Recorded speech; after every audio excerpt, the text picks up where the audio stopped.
Hi guys, Dr. Maddie here. I just wanted to put out a quick video today about Christian Eriksen. He's one of the Danish footballers who today collapsed in a competitive match between Finland and Denmark. Now, I understand that he's currently stable. He's in hospital undergoing further investigations.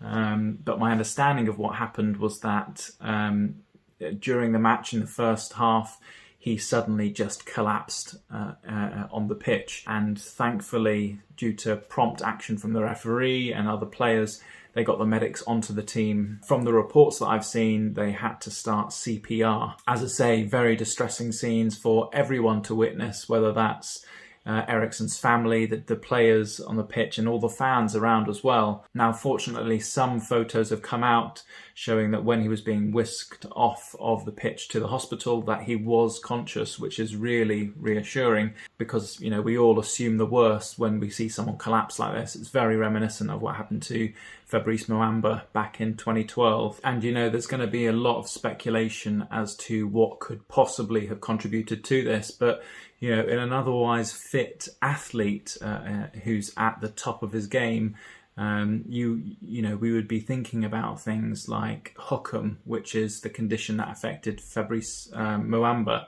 Now, what Hukum is, if we break it down, it's an abbreviation for a disease of the heart called hypertrophic obstructive cardiomyopathy. Now, breaking this term down, we've got hypertrophic, which means an enlargement, and this is referring to the heart muscle. So we have an abnormal enlargement of the heart muscle in these athletes.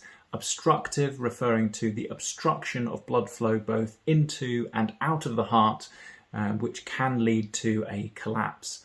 And then cardiomyopathy, the last word, basically meaning a disease of the heart. So what we have here, bringing those together, is an abnormal enlargement of the heart that leads to a restriction in blood flow both into the heart and out of it.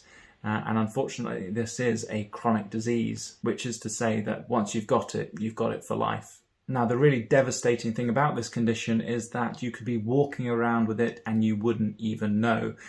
Often it doesn't give rise to many symptoms, and if it does, they tend to be pretty serious. So if you're lucky, you'd present with some shortness of breath or chest pain. Now, if you're more unlucky, your first symptom that you could present with is a collapse and death. This is one of the really devastating aspects of this disease. It's one of the biggest causes of sudden cardiac death in young people.